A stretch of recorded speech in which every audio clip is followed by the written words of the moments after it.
My name is Greg Jackson, and I'm a mixed martial arts instructor.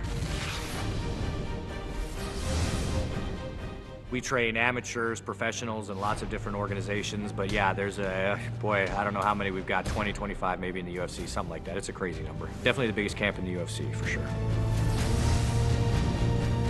George St. Pierre said one time that I was like the maestro. I'm the guy that, taps and plays the symphony in the corner. Yeah, I'm an extra pair of eyes on the outside, so I'm asking them to, watch out for certain things or do certain things, or just reminding that they're in there doing a good job. I do that a lot. And if I do my job right, then cornering's the easiest thing in the world. If I do my job wrong, then I'm kind of the last line of defense to try to save him. Sometimes I can, and sometimes I can't. Well, a decision tree can be looked at either microly or macroly, and macro is a lot easier to understand. Macroly, you can say, do I want to throw a left punch or a right punch? That's called a cluster. Well, imagine if you could do certain movement patterns to make that fight predictable. So say, I am going to move in a place where all he can do is hit me with this right hand. So then I'm just waiting for it.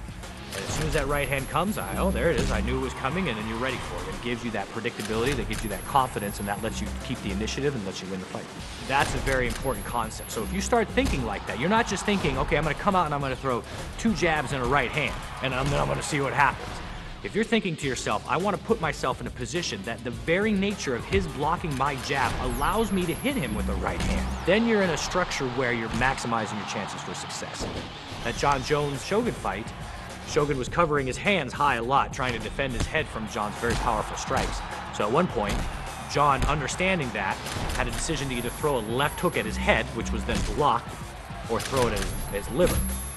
So he stepped in and was able to really do some serious damage to the liver because he had done so many shots to the head. That set up predictability in a system, and that's a lot of what clustering is it makes fighting predictable. Having that in mind, all you're doing is clustering over and over and over. You're just putting yourself in these positions where no matter what they do, they're going to get nailed. The process is the only thing that I own. I don't own that victory. Like, the victory is theirs, but the process is mine and the fighters together. Like, we share that. Every day we share that. So when we win, I'm happy for about a minute and a half, and then I just want to do it again. UFC Undisputed 3, your move.